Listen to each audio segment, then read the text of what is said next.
Why you make bad money decisions. Have you ever looked at a past financial decision and wondered, what was I thinking? Maybe you held on to a losing investment. Maybe you overspent.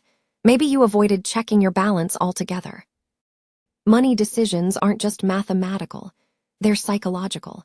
And once we understand how our minds work, those bad decisions start to make sense. For a long time, traditional economics imagined people as perfectly rational decision makers. But real life isn't a controlled spreadsheet. We're busy, we're emotional, we're distracted, we operate under pressure. Behavioral economics exists because humans don't behave like calculators. Inside your mind, two systems guide your choices. One is fast, automatic, and emotional. It reacts quickly and runs most daily decisions without much effort. The other is slower and analytical. It requires focus. It's the system that calculates interest rates or compares long-term returns. The challenge is simple. The fast system is always active. The slow one takes energy, and when we're tired or stressed, we default to instinct. To cope with complexity, the brain uses shortcuts called heuristics. These shortcuts help us move quickly through life without analyzing every tiny detail. But when those shortcuts are applied to complex financial choices, they can lead to consistent and predictable mistakes. One of the strongest psychological forces is loss aversion. Losing money feels far worse than gaining the same amount feels good. That imbalance drives behavior. Investors may hold losing positions too long because selling makes the loss feel real. At the same time, they may sell winners too early to protect gains. The fear of loss often outweighs the logic of growth. The first number we see often becomes our reference point. This is anchoring. A high original price makes a discount look irresistible. First impressions quietly guide financial perception. We mentally divide money into categories. Payroll should be spent responsibly. An unexpected income, on the other hand, can seem like money to be spent for free. This mental accounting can create contradictions, such as keeping savings in a low-interest account while taking on high-interest debt. Present bias explains why saving for the future feels difficult. Immediate rewards are vivid and satisfying. Future rewards are abstract and distant. The brain naturally gives more weight to what feels real right now.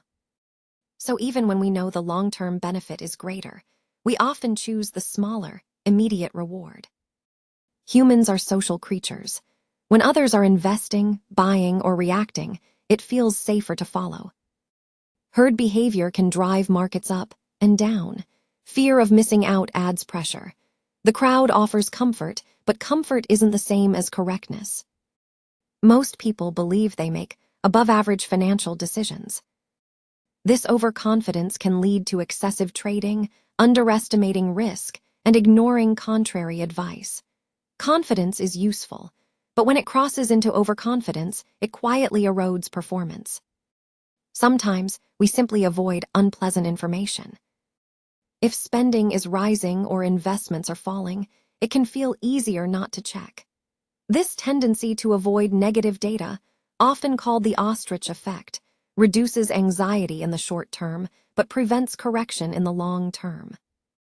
The sunk cost fallacy keeps us tied to past investments. We continue spending money or effort on something because we've already invested so much. Logically, past costs are unrecoverable and shouldn't affect future decisions. But emotionally, walking away feels like failure. Confirmation bias makes us seek information that supports what we already believe. Once we commit to a financial decision, we look for positive reinforcement and overlook warning signs. It feels reassuring, but it narrows perspective. Since these tendencies are deeply human, the solution isn't to eliminate emotion. It's to design systems that work with our psychology. Automation reduces emotional interference, and checklists slow impulsive decisions. We can't remove bias, but we can build guardrails. You don't need to become perfectly rational to make better financial decisions. You need awareness, a pause before acting, a willingness to question your instinct, a moment to engage the slower, more deliberate part of your mind. Hi, thanks for watching. If you want more videos like this, please subscribe to my channel. Bye.